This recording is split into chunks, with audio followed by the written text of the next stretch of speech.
নমস্কার দর্শক বন্ধু, আমি আদি অঘরী শ্রী প্রদীপ ঠাকুর। আজকে আমি আপনাদের দেখাবো বশীকরণে বিশা যন্ত্রম। বহু জায়গায় নাম শুনেছেন এই বিশা যন্ত্রম। এই বশীকরণে বিশা যন্ত্রম আজকে আমি আপনাদের প্রকাশ্যে দেখাবো। নিজের যন্ত্রম নিজে বাড়িতে তৈরি করতে পারেন। এই বশীকরণ অর্থাৎ আপনি যাকে বশীভূত করতে চাইছেন, সেটা যে কেউ হোক, তার সঙ্গে আপনার রিলেশনটা পূর্বে ছিল, আজকে নেই, এই রকম যদি কোনো জায়গা হয় তাহলেই কিন্তু এটা ফল দেবে এবং সেটি আপনার জন্য খুব ভালো কাজ করবে। এই যে যন্ত্র, এটি কোনো সাদা কাগজের ওপর আপনি করতে পারেন বা ভূর্জপত্রের ওপর করতে পারেন। এই যে এটাকে আপনি অঙ্কন করবেন, ভালো করে দেখে নিন। এই যে মাঝখানে যে দুটো জায়গা রয়েছে, এখানে নাম নাম বলে লিখে দিয়েছি আমি।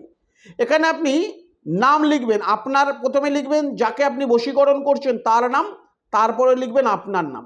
যদি দুজনের ছবি থাকে, এইখানে প্রথমে যার নাম তার ছবি, পরের ঘরটায় তার নাম তার ছবি। যদি গোত্র জানা থাকে গোত্র, এই যে খোপ দুটো রয়েছে যেখানে নাম্বার লিখে দিয়েছে, এখানে তার গোত্র দুটো লিখতে হবে।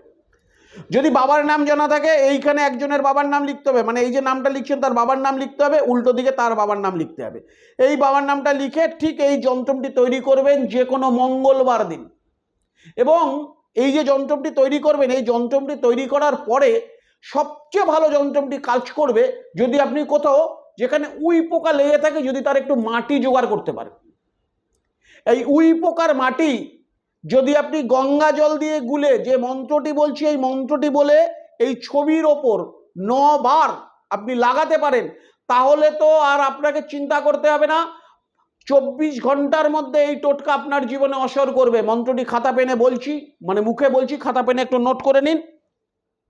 মন্ত্রটি হচ্ছে ওম নম সর্বলোক বশমানায় কুরু কুরু স্বাহা।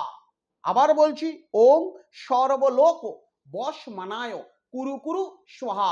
এই মন্ত্রটি বলে ওই যে উইয়ের মাটিটা বললাম সেটি এখানে 9 বার আবমন্ত্রিত করুন। মন্ত্রটা বলুন আর ছবির ওপরে টিপ দিন, 9টা টিপ দিন। আপনি যদি নিজে করছেন, যার ছবির ওপর করছেন তার ছবির ওপরে টিপ দেবেন 9 বার। তারপর এটিকে ভাঁজ করে যে কোনো বট গাছের গোড়ায় এটিকে পুঁতে দিয়ে আসুন। দেখুন আপনি যার ওপরে করছেন সে পাগলপানা হয়ে আপনার কাছে ছুটে আসবে। দর্শক বন্ধু, এটি কিন্তু খুবই জাগ্রত একটি টোটকা।